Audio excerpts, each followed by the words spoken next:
Hello friends, हाय जय जगन्नाथ। देखंतु आज आम blouse plain blouse front side विषय जानिबा तार थ्योरी आज आम बुझा। पूर्व क्लास रे आम कौन करूँ ना प्लेन ब्लाउज जो आम बैक साइड रही से बैक साइड रो माप तार चेस्ट छाती जो छाती रही अंटा कांध काख ता विषय ब्लाउजर लंब काख सब डिटेल्स आम बुझी पूर्व क्लास रे। यही क्लास रे आम कौन करवा ना ब्लाउजर फ्रंट साइड विषय जानिबा ता थ्योरी आज आम आलोचना करवा। देखंतु ब्लाउजर और प्लेन ब्लाउज जो रही प्लेन ब्लाउजर फ्रंट साइड ये रहिबो। देखंतु एटा होची प्लीट एठी प्लीट एठी प्लीट एठी प्लीट एठी प्लीट एठी प्लीट एमिति प्लीट रहिबो। रहिला परे हमर एठी मझी रे आपण बटम बा हुक व्यवहार करि परिबे। तार ए भली ब्लाउज प्लेन ब्लाउज कटिंग पाई मु एठी ड्राफ्टिंग करि देछि। देखंतु प्रथमे मु पूर्व क्लास रे कही आपन केभली ड्र करेंगे। प्रथमे यही जगार एतिकी ड्र गार टाणी देले यापर एतिकी देखंतु यही भली भाव रे आपन गार दे देले देला परे यही जगार एतिकी हेउची ब्लाउज रो लंब यही जगार एतिकी हेउची ब्लाउज रो कांध यही जगार एतिकी हेउची ब्लाउज रो काख यही जगार एतिकी हेउची एटा ब्लाउज रो छाती रही यही जगार एतिकी ब्लाउज रो अंटा रही। देखंतु ब्लाउज रो लंब हमर केते थिला ना ब्लाउज रो लंब देखि दियंतो एठी ब्लाउज रो लंब हमर 14 थिला।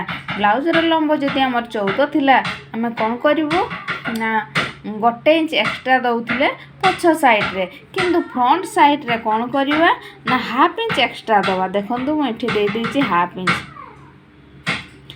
इंच एक्स्ट्रा दे देछि।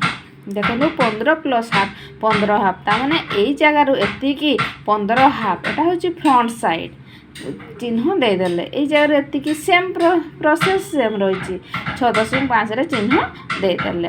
आमे एमति ड्रा कर देलु करि सारला परे देखंतु एई जगह रु एतिकी 2.5 रे चिन्ह देई तळकू 6 इंच पर्यंत गार टाणी गोटे बॉक्स तैयारी कर दे बेक गले राउंड दे देले देला परे देखंतु एई जो एतिकी हमर बळी पड़ला एई जगहटारो आमे मझी बाहर करवा।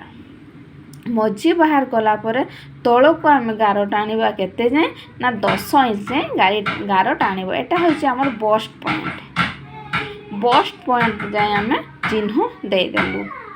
या परे आमे कोन करवा ना देखंतु ए जो तळे हमर रहिछि ए प्लीट रो माप आमे केमिति जानिबा माप होछि 3.2 आमे केमिति जानिबा 3.2 बिल्ली ना एई जगह रु आमे टोटल आमे जानिबा जे ब्लाउज रो केते साइज ब्लाउज होछि जेते साइज ब्लाउज होतबो ताको आमे कोन करबा ना 10 द्वारा हरण करबा। देखंतु हमर 32 साइज रो ब्लाउज अछि त छाती रो माप रही 32 को 10 रे हरण कले होछि 3.2 तेनु एई जगह रो एतिकी 3.2 रे चिन्ह देला परे देखंतु आमे जो बस्ट पॉइंट पाइतिलु बिंदु दे देछि एई जगह रु एतिकी देखंतु एई जगह रु एतिकी एटा होछि 1 हाफ एई जगहटा हमर एतिकी 1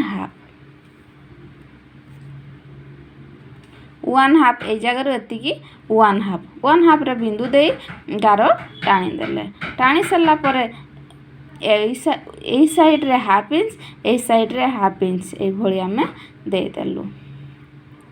या परे हमें आसिले एठी देखंतु एई जगह रु एतिकी ଯେତିକି ଆମର ଇଞ୍ଚ ହେଉଥିବ ତାହାର ମଝି ବାହାର କରିବା।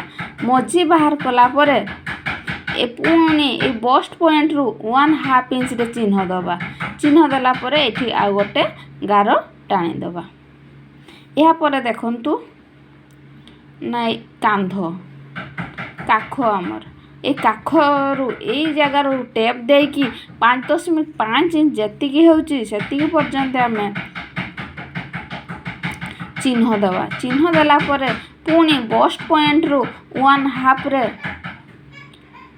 ଦେଖନ୍ତୁ 1/2ରେ କ'ଣ କରିବା ନା ପୁଣି ଗୋଟେ ଚିହ୍ନ ଦେଇ ଏମିତି ପ୍ଲିଟ୍ଟେ ପକାଇବା। ଏହାପରେ ଦେଖନ୍ତୁ ଆମର ଯେଉଁ କାଖ ଗୋଲେଇ ରହିଛି, କାଖ ଗୋଲେଇରେ ମଧ୍ୟ এই ବଷ୍ଟ ପଏଣ୍ଟରୁ 1/2ରେ ଚିହ୍ନ ଦେଇ ଏଠି ଗୋଟେ ପ୍ଲିଟ୍ ଚିହ୍ନ ଦେବା। ଆମେ ଜାଣିଥିଲେ କାଖ ଆମେ ନେଇଥିଲୁ 5.5ରେ ଦେଇଥିଲୁ। ଏଇ ଜାଗାରୁ ଏତିକି 1 ଇଞ୍ଚରେ ଦେଇକି ଆମେ ରାଉଣ୍ଡ ସେପ୍ ଦେଇଦେବା। ଦେଖନ୍ତୁ ତାହାକୁ ମଧ୍ୟ ମୁଁ ଲେଖିଦେଇଛି, କ୍ଲିଅର ଭାବରେ ମୁଁ ଲେଖିଦେଇଛି। ଦେଖନ୍ତୁ କପଡ଼ାକୁ ପ୍ରଥମେ 2 ଫୋଲ୍ଡ କରିବା। ବନ୍ଦ ସାଇଡ଼କୁ ନିଜ ପଟେ ରଖିବା। ବନ୍ଦ ସାଇଡ଼ରେ ହାଫ୍ ଛାଡ଼ିକି ଚିହ୍ନ ଦେବା।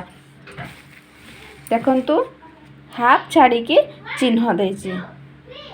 ଏଇ ଜାଗାଟା ହାଫ୍ ଛାଡ଼ିଛି। କାହିଁକି ହାଫ୍ ଛାଡ଼ିଛି ନା ବଟମ୍ ପଟି ହୁକ ପଟି ଆମର ରହିବ, ତା ପାଇଁ 1/2 ଇଞ୍ଚ ନ ଛାଡ଼ିଲେ ଆମର ବ୍ଲାଉଜଟି ଛୋଟ ହୋଇଯିବ। ସେଥିପାଇଁ ମୁଁ ଏଠି 1/2 ଇଞ୍ଚ ଛାଡ଼ିଛି। ଦେଖନ୍ତୁ 1/2 ଇଞ୍ଚ ଛାଡ଼ି ଚିହ୍ନ ଦେବା, କାରଣ 1/2 ଇଞ୍ଚରେ 2 ହୁକ ବଟମ୍ ପଟି ହେବ। ପୁଣି କାନ୍ଧରେ ପ୍ରଥମେ 2.5 ଇଞ୍ଚରେ ଚିହ୍ନ ଦେବା। ଚିହ୍ନ ଦେଲା ପରେ ଯେତିକି ରହିବ ତାହାର ମଝି ବାହାର କରି ବଷ୍ଟ ପଏଣ୍ଟ ତଳକୁ 10 ଇଞ୍ଚ ତଳକୁ ଟାଣିବା। ଦେଖନ୍ତୁ ମୁଁ କ୍ଲିଅର କରିଦେଇଛି। ଆପଣ ନଟ୍ ଆଉଟ୍ କରି ଏହାକୁ ପ୍ରାକ୍ଟିସ୍ କରିପାରିବେ। ବ୍ୟାକ୍ ସାଇଡ଼୍ ବ୍ଲାଉଜର ଲମ୍ବ ଯେତିକି ଥିବ ସେଥିରେ 1/2 ଇଞ୍ଚ ଏକ୍ସଟ୍ରା ନିଆହେବ। ଆମର ଯେତିକି ସାଇଜର ବ୍ଲାଉଜ ହୋଇଥିବ ସେଥିରେ 10କୁ ହରଣ କରିବା, ଯଥା 32 ହରଣ 10 ସମାନ 3.2। ମଝି ବଷ୍ଟ ପଏଣ୍ଟରୁ 1/2 ଇଞ୍ଚରେ ଚିହ୍ନ ଦେବା। 1/2 ଇଞ୍ଚ କି ସବୁବେଳେ ଚିହ୍ନ ଦେବା। ତଳ ପ୍ଲିଟ୍ରେ 1/2 ଇଞ୍ଚ ପ୍ଲସ୍ 1/2 ଇଞ୍ଚରେ ଡଟ୍ ଦିଆଯିବ। କାଖ ସାଇଡ଼ରୁ 5.5 ତଳକୁ ଚିହ୍ନ ଦେବା। ଯାହା ପ୍ରଥମେ ମୁଁ ଆପଣଙ୍କୁ ସେହି କଥାଟି ମୁଁ ଲେଖିଦେଇଛି। ଆପଣ ଏହାକୁ ନଟ୍ ଆଉଟ୍ କରିପାରିବେ। ଦେଖନ୍ତୁ ପୁଣି ମୁଁ ଆଉ ଥରେ କ୍ଲିଅର ଭାବରେ ବୁଝେଇ ଦେଉଛି। ଏଇ ଜାଗାରୁ ଏତିକି ହେଉଛି ଆମର ବ୍ଲାଉଜର ଲମ୍ବ, ଏଇଟା ହେଉଛି କାଖ, ଏଟା ହେଉଛି କାଖ, ଏଇ ଜାଗାରୁ ଏତିକି ହେଉଛି ଛାତି, ଏଟା ହେଉଛି ଅଣ୍ଟା। ଆପଣ ଏଇଭଳି ଭାବରେ 4ରୁ 5 ଥର ପ୍ରାକ୍ଟିସ୍ କଲେ ମୁଁ ଆଶା କରୁଛି ଆପଣ ନିହାତି ବୁଝିପାରିବେ। ବ୍ଲାଉଜ କଟିଂ ବହୁତ ସହଜ, ଆପଣଙ୍କ ପ୍ରାକ୍ଟିସ୍ ଦରକାର। ଏହାପରେ ଦେଖନ୍ତୁ ସ୍ଲିଭ୍ସର ମାପ ବା ହାତର ଲମ୍ବ। ଆପଣ ଏଇ ସାଇଜର କପଡ଼ାକୁ ନେଇ ତାହାକୁ ଡବଲ ଫୋଲ୍ଡ କରିଦେବେ। ଦେଖନ୍ତୁ ଏଇ ଜାଗାଟା ହେଉଛି ଆପଣଙ୍କର ବନ୍ଦ ସାଇଡ଼୍, ଏଇ ଜାଗାଟା ହେଉଛି ଆପଣଙ୍କର ଖୋଲା ସାଇଡ଼୍। এই ବନ୍ଦ ସାଇଡ଼୍ ଏଇ ଜାଗାରୁ ଏତିକି ଆପଣ ବ୍ଲାଉଜର ଯେତିକି ଲମ୍ବ ଦରକାର ଆପଣ ଏଇ ଜାଗାରୁ ଏତିକି ବ୍ଲାଉଜର ଲମ୍ବ ନେବେ। ଏଇ ଜାଗାରୁ ଏତିକି ମହୁରୀ ନେବେ। ମୋର ମହୁରୀ ଯେତିକି ଅଛି ସେଥିରେ 2 ଇଞ୍ଚ ଏକ୍ସଟ୍ରା ନେଇଛି। ଦେଖନ୍ତୁ ଏ ଲମ୍ବ ଯେତିକି ଅଛି 3ରେ ଗୋଟେ ଚିହ୍ନ ଦେବା। 3ରେ ଚିହ୍ନ ଦେଇ ସାରିଲା ପରେ ତଳକୁ ଗାର ଟାଣିବା। ଆମର ଯେତିକି ବ୍ଲାଉଜର ଯେଉଁ ଛାତିର ମାପ ଯେତିକି ଥିବ, ବ୍ଲାଉଜର ମାପ ଯେତିକି ଥିବ ସେଥିରେ ଆମେ 4 ହରଣ କରିବା ଏବଂ -2 କରିବା। ଦେଖନ୍ତୁ ମୋର ଥିଲା 32ରେ 4ରେ ହରଣ କଲେ ହେଲା 8, 8ରୁ 2 ମାଇନସ୍ କଲେ 6। ତେଣୁ ଏଇ ଜାଗାରୁ ଏତିକି 6ରେ ଚିହ୍ନ ଦେଲେ 2 ଇଞ୍ଚ ଏକ୍ସଟ୍ରା ଦେଲି। ଦେଖନ୍ତୁ ତାପରେ ଏହାକୁ ମୁଁ କେମିତି ରାଉଣ୍ଡ ଆକାରରେ ସେପ୍ କରିଦେଲି। ଆପଣ ଯେତେବେଳେ କଟ୍ କରିବେ ଏଇ ଜାଗାରୁ କଟ୍ କରିବେ, ମୁଁ ଡିଟେଲ୍ସ ନେକ୍ସଟ କ୍ଲାସ୍ରେ ବୁଝେଇଦେବି କିଭଳି ଆପଣ କଟିଂ କରିବେ। ଏ ଥିଓରି କ୍ଲାସ୍ରେ କେବଳ ଦେଖିଦିଅନ୍ତୁ, କ୍ଲିଅର୍ ହେଇଯାଆନ୍ତୁ। ତେବେ ଆପଣ ଜାଣିଲେ ହାତର ଏଇଟା ହେଉଛି ଲମ୍ବ, ଏଇ ଜାଗାଟା ହେଉଛି ମହୁରୀ। ମୁଁ ଏହା ବିଷୟରେ ଡିଟେଲ୍ସରେ ଲେଖିଦେଇଛି। ପ୍ରଥମେ କପଡ଼ାକୁ 2 ଫୋଲ୍ଡ କରିବା, ବନ୍ଦ ସାଇଡ଼୍କୁ ନିଜ ପଟେ ରଖି ଲମ୍ବ ଟାଣିବା। ହାତ ଲମ୍ବ 3ରେ ଆଉ ଗୋଟିଏ ଗାର ତଳକୁ ଟାଣିବା। ଆମର ଯେତିକି ସାଇଜ୍ ବ୍ଲାଉଜ୍ ହୋଇଥିବ ସେଥିରେ 4କୁ ହରଣ କରି 2 ମାଇନସ୍ କରିବା, ଯଥା 32 ହରଣ 4 ମାଇନସ୍ 2 ଆମର 6। 3 ଇଞ୍ଚରେ ଯେଉଁଠି ଗାର ଦେଇଥିଲେ ସେଇଠୁ 6 ଇଞ୍ଚ ତଳକୁ ଚିହ୍ନ ଦେବା ଏବଂ 2 ଇଞ୍ଚ ଏକ୍ସଟ୍ରା ଦେବା। ଏହାପରେ ମହୁରୀର ମାପ ନେଇ 2 ଇଞ୍ଚ ଏକ୍ସଟ୍ରାରେ ଚିହ୍ନ ଦେବା। ମୁଁ ଆଶା କରୁଛି ଆପଣଙ୍କୁ ଭିଡ଼ିଓଟି ଭଲ ଲାଗିବ। ଯଦି ଭିଡ଼ିଓଟି ଆପଣଙ୍କୁ ଭଲ ଲାଗିଥାଏ ତେବେ ଲାଇକ୍ ସେୟାର ନିହାତି କରିବେ। ଏହାପରେ ଆମେ ନେକ୍ସଟ କ୍ଲାସ୍ରେ ଏହାର କଟିଂ